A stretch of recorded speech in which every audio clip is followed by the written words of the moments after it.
मुरिया नाम के एक गांव में रहते थे दो भाई। बचपन से ही उनकी हमेशा झगड़ने की आदत थी। इस वजह से बड़े होने पर दोनों साथ में नहीं रहते थे। दोनों के घर अलग थे। एक भाई मुरारी लाल बहुत अमीर था और दूसरा भाई बंसीलाल बहुत गरीब था। मुरारी लाल के घर में सब अच्छे अच्छे कपड़े पहनते, हर दिन अच्छा अच्छा खाना खाते और हर त्योहार धूमधाम से मनाते। उधर बंसीलाल के घर में एकदम उल्टा था। उसके पास अच्छी नौकरी नहीं थी, इसलिए घर में कभी पैसे नहीं रहते थे। पैसों की तंगी होने से उसके यहाँ ना किसी के पास पहनने के लिए ढंग के कपड़े थे और ना खाने के लिए भरपेट खाना। मुरारी लाल बहुत आराम की जिंदगी जी रहा था और बंसीलाल बहुत कठिनाई भरी जिंदगी। बंसीलाल से अपने परिवार की बुरी हालत देखी नहीं जा रही थी। एक दिन उसने अपने भाई मुरारी लाल से मदद मांगने की ठान ली। वो मुरारी लाल के पास गया और बोला, मुरारी भाई, कैसे हो? ठीक हूँ मैं, लेकिन तुम यहाँ क्यों आए हो? मैं बहुत मुसीबत में हूँ भाई, मुझे तुम्हारी मदद चाहिए। मुझे कुछ पैसे उधार चाहिए। मैं जानता था, हर बार की तरह आज भी तुम कुछ ना कुछ मांगने ही आए होंगे।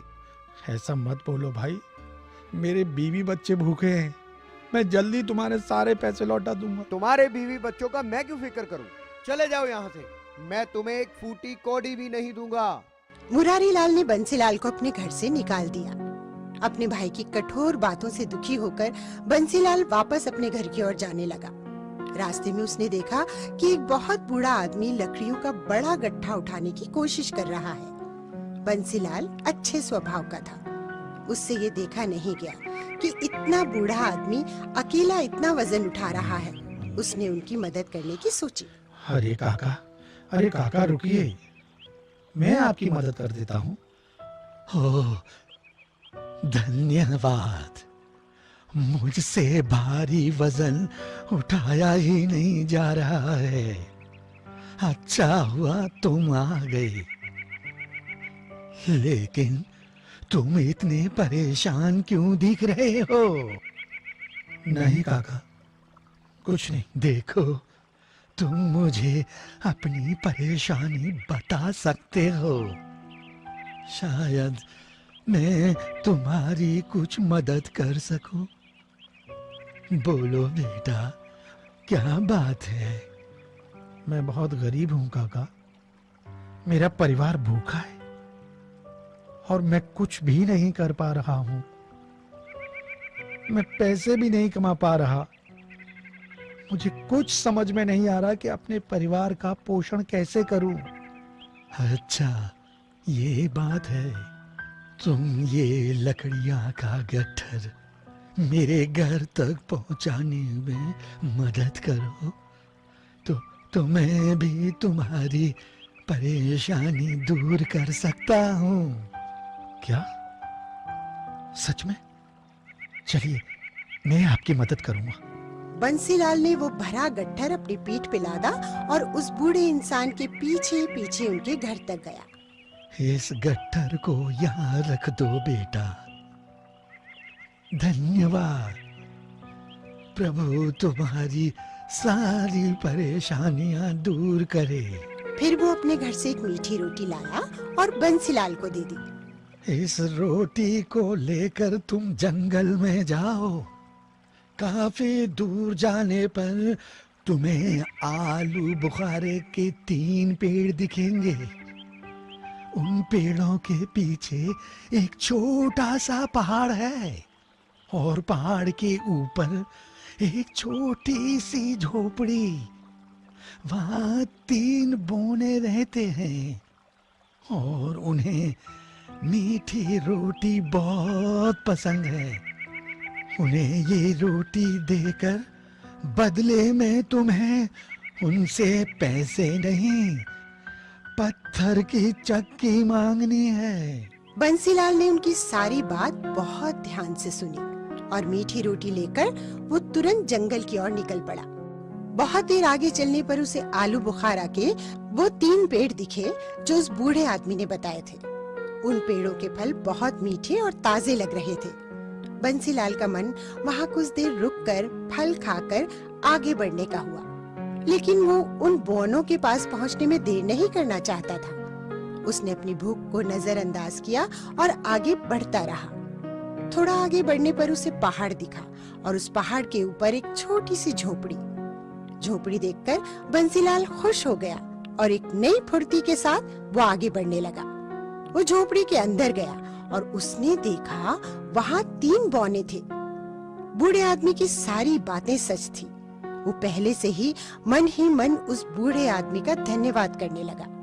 बंसीलाल ने पहले कभी बौने नहीं देखे थे। उन्हें देखते ही वो थोड़ा उत्साहित हो गया। उनके हाव भाव, उनके कपड़े, उनकी टोपी आदि देखता ही रह गया।